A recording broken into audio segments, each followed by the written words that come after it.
তো চলো এদিকে আমি এঁচোড়ের তরকারি বানাবো। তো এঁচোড়টা আমি কেটে ভালো করে ধুয়ে সেদ্ধ বসিয়ে দিয়েছি। তো এদিকে মশলা করে নিই। তো চলো এখন তো তেলটা গরম হয়ে যাক ভালো করে। তো এখন সামান্য চিনি দিয়ে দেব।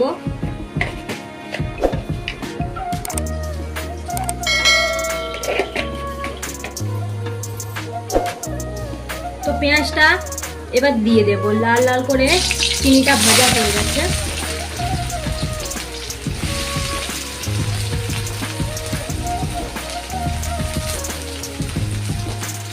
পেঁয়াজটাকে বেশ ভালো করে ভেজে নেব। এঁচোড়টা কিন্তু 5-6টা সিটি দিয়ে নিয়েছি, এবার বন্ধ করে দেব। দেখো পেঁয়াজটা লাল লাল করে ভেজে নিয়েছি, এখন দিয়ে দেব টমেটো।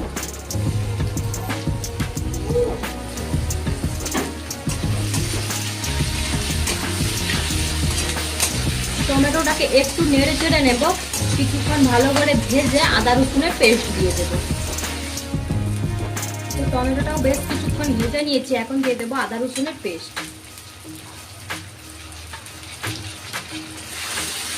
আদা রসুনের পেস্ট দিয়ে ভালো করে নেড়ে চেড়ে নেব।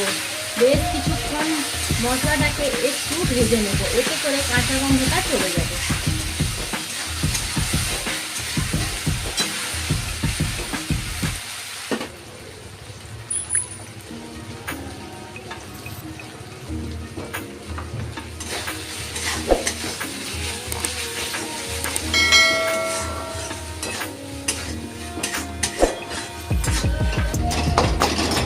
মশলাটা বেশ কিছুক্ষণ ভালো করে কষিয়ে নেব, যতক্ষণ না ভালো করে তেল ছেড়ে আসে।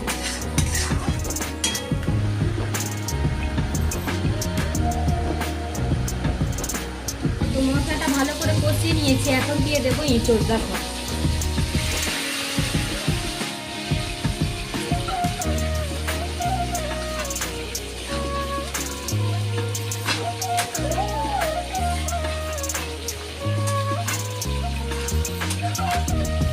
এঁচোড়টাকেও ভালো করে কষিয়ে নেবো বেশ কিছুক্ষণ।